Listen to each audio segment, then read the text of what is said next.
जब भी व्यक्ति कुछ चीज़ परसीव करता है तो हमारा माइंड ऑटोमेटिकली ये प्रयास करना शुरू कर देता है कि उस इन्फॉर्मेशन को स्टोर करके रखा जा सके।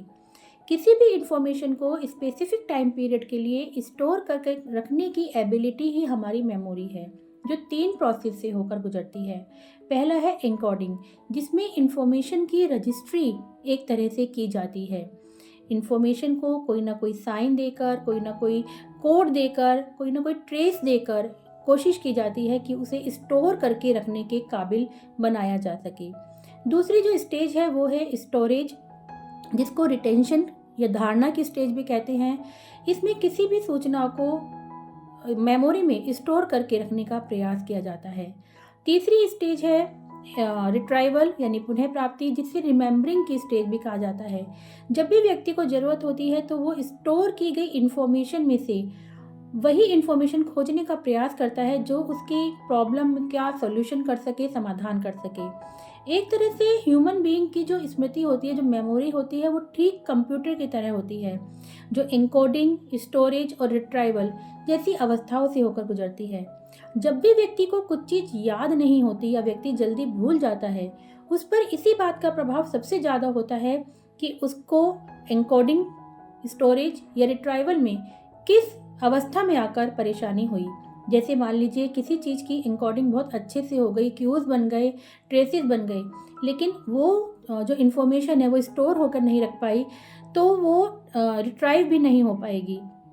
इसी तरह से कोई इन्फॉर्मेशन इनकोड भी हो गई, स्टोर भी हो गई, लेकिन व्यक्ति उसको खोज नहीं पाया, तो भी वो जो इन्फॉर्मेशन है वो माइंड से स्लिप हो जाएगी और व्यक्ति उसे भूल जाएगा। तो किसी भी चीज़ को याद रखने के लिए और अपनी स्मृति को मजबूत बनाए रखने के लिए ये तीनों ही स्टेज पर वर्क करना, प्रॉपर वर्क करना बहुत ज़रूरी है।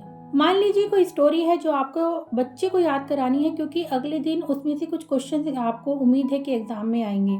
आपने अपने बच्चे को बोला कि ठीक है ये स्टोरी पढ़ना शुरू करो। जैसे जैसे उस बच्चे ने स्टोरी पढ़नी शुरू करी, वो समझता चला गया, अच्छा इसके बाद ये हुआ, फिर ये हुआ, ये हुआ। वो एक तरह से तार जोड़ते चला गया। यही कहलाए मेमोरी ट्रेसेस, जो उसके माइंड में बनते चले गए स्टोरी को पढ़ने के बाद। और वो स्टोरी इस लायक हो गई कि वो अब स्टोर करके रखी जा सके। उसने कुछ समय के लिए उस स्टोरी का संचय कर लिया और अपने माइंड में उसका रिटेंशन, धारणा बना ली और स्टोर करके रख लिया।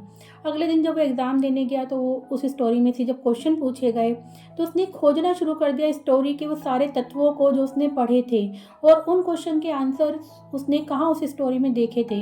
तो यही था उसका रिट्राइवल, रिकॉल, जिसको हम रिमेम्बरिंग भी बोलते हैं।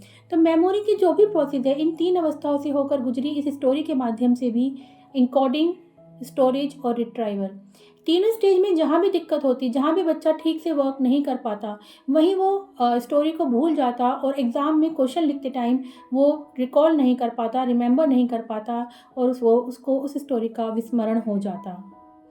इसी विषय में आप डिटेल में वीडियो देखना चाहें तो हमारे यूट्यूब लिंक पर सब्सक्राइब कीजिए और इसके विषय में डिटेल में इंफॉर्मेशन आप वहाँ से कि किस तरह से मेमोरी अलग अलग स्टेज से होकर गुजरती है और हम किसी भी चीज़ को याद करके रख पाते हैं, आप देख सकते हैं।